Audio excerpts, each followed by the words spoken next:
अस्सलाम वालेकुम। मैं एस्ट्रोलॉजर सैयद मुबशर अली रिजवी। मेरा फेसबुक पेज और यूट्यूब चैनल एस्ट्रोलॉजी फ्यूचर 110 के नाम से मौजूद है। आज जिस चीज़ की मैं वीडियो लेके आया वो है जायचा आसफ़ अली ज़रदारी साहब। ज़रदारी साहब का जायचा जो है वो मैंने नहीं दिया था अपने यूट्यूब चैनल पे, आज मैं दे रहा हूँ। और इसके साथ साथ जायचा तफसील से मैं अपनी फेसबुक पेज एस्ट्रोलॉजी फ्यूचर 110 के ऊपर भी अपने पेज के ऊपर दूंगा, लेकिन वहाँ ये जायचा बहुत ज़्यादा तफसील से होगा ताकि जो तालिब इल्म है मेरी तरह वो अच्छी तरह इसको समझ सकें, जायचे को देख सकें। उसमें मैंने एक एक चीज़ को वाजे किया है। इनके जायचे को काफ़ी तवालत दे के लिखा है इनके जायचे को, लेकिन यहाँ यूट्यूब चैनल पे क्योंकि इतना ज़्यादा टाइम नहीं होता, इसलिए बहुत ज़्यादा मैं इसको तवालत से नहीं दे सकता। यहाँ मुख्तसर सा बयान करूँगा और मुख्तसर सा बयान करके जिसने मेरे इसके आसफ़ अली ज़रदारी साहब के जायचे को मज़ीद तफसील से पढ़ना है, शौक़ से पढ़ना है, सीखना है, तो वो मेरे पेज पे इनका जायचा देख सकेगा। तो आसफ़ अली ज़रदारी साहब की जो विकीपीडिया से मुझे डेट ऑफ बर्थ मिली है, वो डेट ऑफ बर्थ मैंने चूँकि वो डेट ऑफ बर्थ एक्यूरेट नहीं होती, इसलिए हमें थोड़ा सा उसको आगे पीछे करके उनके वाक़यात को सेट करना पड़ता है, उनके वाक़यात को देखना पड़ता है। फिर वहाँ टाइम नहीं दिया जाता, टाइम ऑफ बर्थ नहीं दिया जाता, तो हम टाइम ऑफ बर्थ को अपने तजर्बे से सेट करते हैं और फिर उनके तमाम इवेंट्स को इकट्ठा करते हैं। उनके तमाम इवेंट्स को उनके जायचे के मुताबिक मिला के फिर हम सेट करते हैं और देखते हैं कि उनका जायचा क्या है। जो चीज़ों पे मैंने बहस की है वो उनकी सेहत, उनका लाइफस्टाइल, उनकी जेल, उनके मुकदमात, उनके लिटिगेशंस और सियासत में उनका क्या रोल, और वो इतने पुख्ता सियासतदान कैसे बने, कौन से ऐसे प्लेनेट हैं जो जिसने उनको इतना कानूनदान बनाया है सियासत में कि सियासत में बड़े बड़े लोगों ने उनको माना है, उनके लोहे को माना है, जिसकी वजह से एक नारा भी मशहूर हुआ है, एक जरदारी सब पे भारी। तो ऐसी क्या चीज़ है उनके जायचे के अंदर कि तमाम तर चीज़ों के बावजूद वो इस मुल्क पाकिस्तान के सदर भी रहे हैं। तो उनके प्लैनेट्स जो है ना वो देखने वाले हैं। मुख्तसर सा बता दूं कि मैंने उनका जो ताले बुरे सेट किया है वो है विर्गो। विर्गो असेंडेंट के लोग जो हैं वो बड़ी ही कम्युनिकेटर होते हैं और मेहनती और जुस्तजू करने वाले होते हैं। इनका असेंडेंट का हाकम 10th हाउस में है, बुर्ज जेमिनाई में, और उसके साथ जुपिटर के साथ, मुश्तरी के साथ क्रान की हालत में, गो के वहां वो कमजोर हैं दोनों।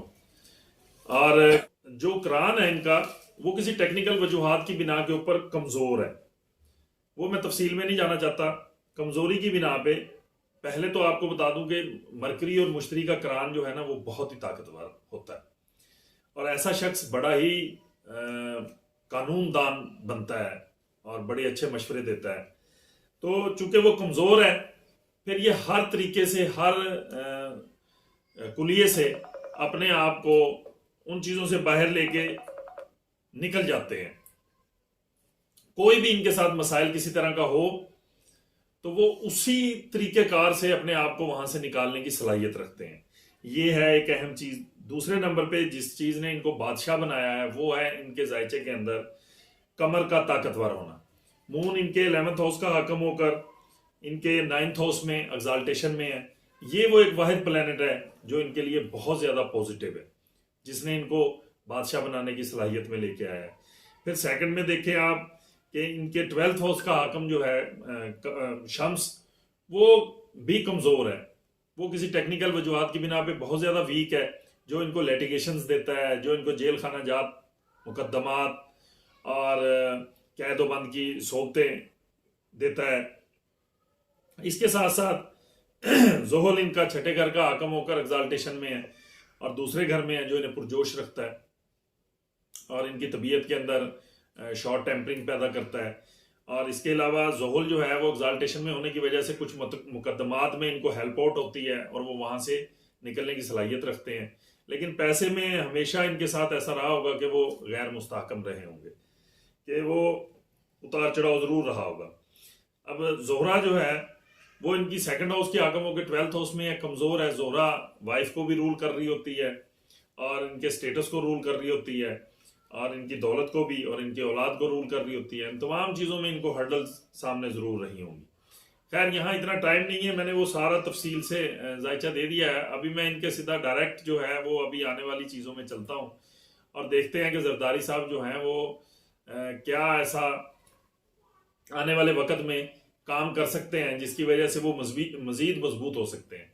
पहले मैं आपको बता दूं कि जिस वक्त वो सदर बने थे 9 सितंबर 2008 को, उस वक्त भी इनकी कमर की इंतरदिशा चल रही थी। जायचे में कमर ही एक मजबूत प्लेनेट है, इनका बहुत ज़्यादा मजबूत प्लेनेट है, और उस वक्त इनकी कमर की दौर चल रहा था और ट्रांजिट में भी कुछ प्लेनेट जो है वो ताकतवर थे और वो सदर बने। अभी इस वक्त मौजूदा सूरत हाल में 2022 जनवरी से इनकी वही मून की इंतरदिशा शुरू हुई है। इंतरदिशा कहते हैं दौरे असगर को, प्लैनेट्स के कुछ पीरियड्स चलते हैं, तो वो अब शुरू हुआ है जो कि 2023 मई तक रहेगा। और वो जनवरी से शुरू हुआ है और उस जनवरी के बाद आहिस्ता आहिस्ता देख लें कि जरदारी साहब दोबारा मैदान में दाखिल हुए हैं और मैदान में आकर उन्होंने फिर दोबारा से मैदान मार लिया।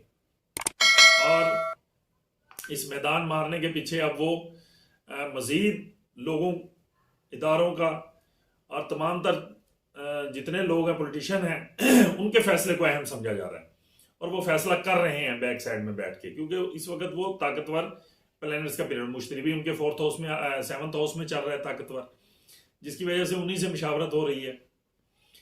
अच्छे ट्रांजिट को लेके चल रहे हैं, प्लैनेट्स के अच्छे ट्रांजिट है। इस दौरान में जरदारी साहब बहुत अहम फैसले कर रहे हैं और नई बनने वाली हुकूमत जरदारी साहब से सहारा लेना पड़ेगा उन्हें।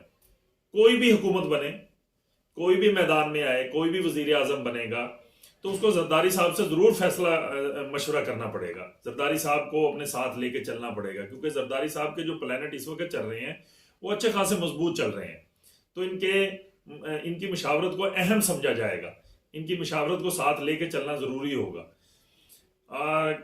इस वक्त में इनके प्लैनेट ताकतवर हैं, लेकिन यहाँ एक थोड़ा सा मैं पीरियड देख रहा था जो मैंने इनके वाकयात नोट किए हैं और फिर उसके बाद मैंने एक टाइम निकाला है इनका। सितंबर 2022 से लेकर जनवरी 2023 तक का जो पीरियड है, ये 3 महीने का, जो 3.5 महीने का पीरियड है, इस पीरियड के दौरान मैं थोड़े से उलझाव देख रहा हूँ, इनकी सेहत के मसाइल बड़े ज्यादा देख रहा हूँ और इनके साथ कुछ लिटिगेशंस जुड़ सकते हैं, साथ में नए लिटिगेशंस भी सामने आ सकते हैं। ये टाइम पीरियड इनको बड़ी एहतियात से गुजारना होगा। सदका बेहतरीन रद्दोबला है, सदका इनको बाकायदगी से देना चाहिए, सदका अदा करना चाहिए। और इस दौरान में ये अगर एमरल्ड और 1 कैरात का हीरा पहन लें तो वो बड़ा लकी साबित होगा इंशाल्लाह ताला इनके लिए।